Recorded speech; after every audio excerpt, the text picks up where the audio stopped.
Nous avons l'immense plaisir de recevoir dans ce studio le directeur général de Digito Africa, qui est donc très actif au Rwanda. Monsieur Grégoire de Padirac, bienvenue à cette édition. Merci, bonjour Patrick. Voilà, donc vous êtes au Rwanda, vous représentez donc Digital Afrique, hein, si on doit le prononcer en français. Est-ce que vous pouvez nous revenir un peu pour nous sur les principaux investissements réalisés par votre organisme en Afrique et particulièrement au Rwanda?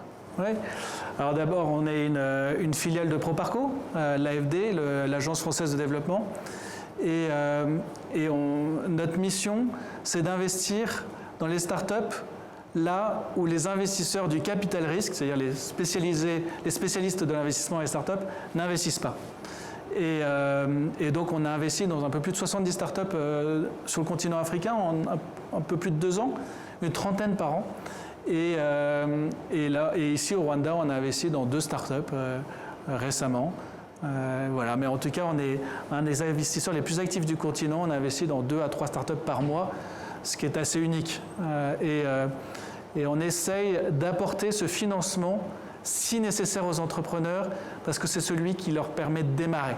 Ce sont des tickets de 50 000 à 100 000 $, 100 000 euros.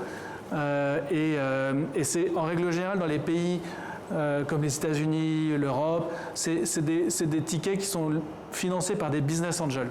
Et il est indispensable parce que c'est ce ticket qui permet à l'entrepreneur d'être consacré à 100% sur son projet. Et quand ils ne lèvent pas cet argent-là, en règle générale, ce qui se passe, c'est que les entrepreneurs collectionnent les jobs. Ont 2-3 jobs, un qui permet de faire vivre la famille, un autre intéressant, puis la start-up. La start-up, ça vient un peu en dernier. Et l'innovation, si on n'est pas 100% consacré à son projet, eh ben on n'arrive pas à innover.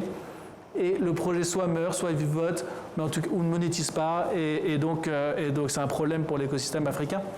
Et donc c'est pour ça qu'on essaye d'être aussi actif sur une vingtaine de pays qui, tous ensemble, représentent à peu près la moitié du continent en termes de population et de richesse, mais moins de 10% de ce que l'Afrique lève auprès des entrepreneurs africains. Oui, est-ce qu'on peut avoir un peu une estimation de l'ensemble de l'investissement que vous avez déjà réalisé en Afrique et au Rwanda? Alors, au Rwanda, le coût d'investissement déjà réalisé. Aujourd'hui, dans ce que je disais tout à l'heure, on a investi dans 2 startups au Rwanda et on espère, on est là d'ailleurs pour continuer à investir et rencontrer des entrepreneurs. En fait, je suis là parce qu'on vient de signer un partenariat avec AGL qui a demandé... On va y revenir si vous permettez. Donc là, la question c'était de savoir exactement le coût de l'investissement, le montant de l'investissement. Ah, le montant, voilà. On investit on révèle pas le montant par startup, donc avec 2 startups, si je révèle le montant, mais en gros, on a investi entre 50 et 100 000 euros par startup en moyenne. C'est notre principal programme d'investissement, ce qui permet aux entrepreneurs de lever assez vite beaucoup plus derrière, parce que quand un investisseur arrive et voit qu'une startup a déjà levé auprès d'un investisseur, eh bien ça débloque en règle générale, enfin en tout cas ça augmente très considérablement ses chances de lever et c'est ce qu'on essaie de faire. Comme vous venez de le mentionner, vous allez lancer un partenariat avec Africa Global Logistics, ouais. Donc un partenariat qui, on dit, c'est pitching section pour les startups, donc dans le transport et la logistique. Expliquez-nous un peu tout ça. Oui, en fait, d'abord c'est pas vraiment une compétition, on a appelé les startups dans la logistique à venir nous rencontrer et on a sélectionné parmi un peu plus de 100 candidatures qu'on a reçues, une quinzaine d'entrepreneurs qui vont venir dans une pièce, c'est pas ouvert à tout le monde, où il y a des investisseurs. À commencer par nous et le groupe AGL avec lequel on co-organise cette édition et avec l'objectif qu'à la fin, on décide au moins 2 startups dans lesquelles on va investir. Et le deal, c'est qu'avec le groupe AGL, on investisse en moyenne chacun 50 000 euros par startup. L'enjeu, et c'est ouvert à toutes les startups de la logistique, et l'enjeu pour nous, et pourquoi on a voulu lancer ce partenariat, c'est vraiment connecter les entrepreneurs avec les grands groupes. Un des plus gros challenges pour les startups en Afrique, c'est d'avoir accès à des clients. Et pour avoir accès à des clients, il n'y a pas mieux que de rentrer dans les process des grands groupes. Et en faisant ce co-investissement-là, en accompagnant AGL à se comporter comme un investisseur et les faire rentrer dans nos process, eh bien, on espère ouvrir l'accès pour des startups africaines, des partenariats avec des grands groupes qui leur ouvrent l'accès aux clients. Et en fait, ça, c'est indispensable. Voilà. Oui, donc à terme, ce sont deux startups qui recevront un financement d'un montant assez important de 100 000 euros pour accompagner leur projet.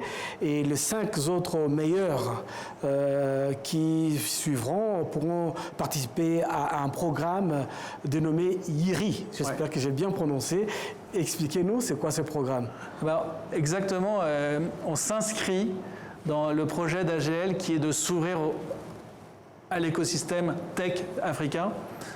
C'est un grand groupe qui a des infrastructures très grosses, très fortes, très solides, mais qui voit que le monde des startups évolue très vite et innove dans des endroits où probablement c'est plus difficile d'innover quand on est un grand groupe. Et donc, c'est la question qui se pose à beaucoup de grands groupes, c'est comment se connecter avec ces écosystèmes de start-up. Et ce qu'essaye de faire YIRI, et je trouve ça très smart, c'est de créer un programme interne d'accélération qui, à la fois, va apporter du conseil, tout ce qu'une start-up a besoin, tout ce dont une start-up a besoin pour grandir.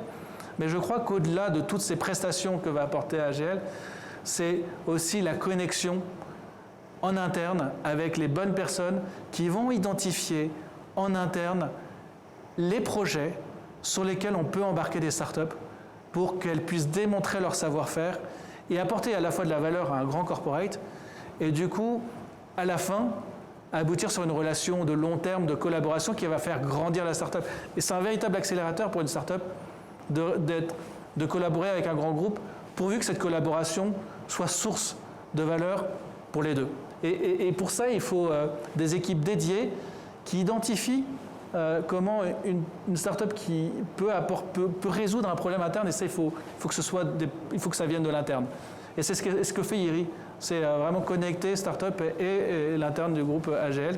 Et nous, on s'intègre dans ce dispositif pour apporter la clé souvent qui manque, qui est l'investissement. Parce que l'investissement, ça va au-delà d'une relation juste, tu rentres dans mon programme, je t'accompagne pendant 6 mois, 1 an, et puis ensuite, on a fait ou on n'a pas fait un deal. Non, l'investissement, ça permet de rentrer dans la famille sur le long terme. Et ça crée tout le monde a intérêt à ce que la start-up réussisse. Et du coup, ça démultiplie les efforts et souvent les effets de collaboration. Et c'est la clé. Et je pense que permettre à des grands groupes d'investir dans des startups à un niveau suffisamment pour qu'elles soient vraiment motivées à leur succès, je pense que ça, c'est une des clés pour faire réussir les startups africaines. Vous allez également, vous avez certainement une certaine idée des startups au Rwanda. Et la jeunesse rwandaise est très embarquée, très intéressée par tout ce qui est nouvelles technologies. Quelle appréciation faites-vous de ces différents startups rwandais? Le Rwanda a une chance extraordinaire. C'est que c'est un petit pays. On le dit toujours comme un défi. Mais ce qu'on voit, c'est que les entrepreneurs qui entreprennent au Rwanda, ils pensent tout de suite, dès le premier jour, l'Afrique comme un continent. Et c'est une force parce que les startups qui vont réussir sur le long terme, c'est justement celles qui réussissent à être des acteurs continentaux, ou au moins régionaux. Et c'est très difficile. C'est très difficile quand on est dans un pays assez gros pour pouvoir devenir un acteur de taille raisonnable dans les frontières de son pays. Mais quand on a commencé dès le premier jour à penser global ou penser continental, eh bien on a des trajectoires, on peut avoir des trajectoires vraiment continentales. Et c'est pour ça qu'on est assez on a vraiment vu un changement de la qualité du deal flow, ça veut dire la qualité des candidatures qu'on reçoit du Rwanda, avec des profils de plus en plus diversifiés, avec des profils très connectés avec toute l'Afrique.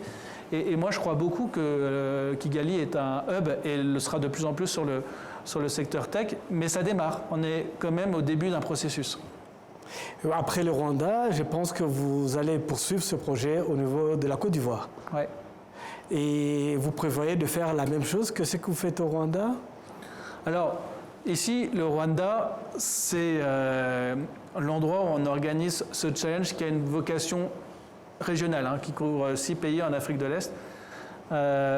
Et donc, l'édition qu'on fera en Côte d'Ivoire a aussi une ambition régionale pour couvrir l'Afrique de l'Ouest. Mais effectivement, on fait la même chose. Et puis, on est très heureux d'avoir cette approche un peu duale, Afrique de l'Est, Afrique de l'Ouest, parce qu'on va avoir un portefeuille de start-up qui vont avoir probablement des cas d'usage similaires. Et je pense qu'une autre de nos responsabilités, ayant cette chance d'être un acteur continental, c'est pouvoir aussi créer des relations entre des équipes qui sont probablement au même stade de développement à plusieurs endroits du continent, pour identifier si elles ne peuvent pas créer des partenariats entre elles, accélérer, faire du partage de connaissances, et peut-être un jour, qui sait, et moi j'y crois beaucoup, un jour des mariages entre startups pour avoir des vrais acteurs panafricains, ce qui est encore une fois, à mon avis, l'enjeu qu'on devrait tous avoir en tant qu'acteurs de l'écosystème. Merci beaucoup à vous, Grégoire de Padirac. Je rappelle aux téléspectateurs que vous êtes le directeur général des Digital Africa.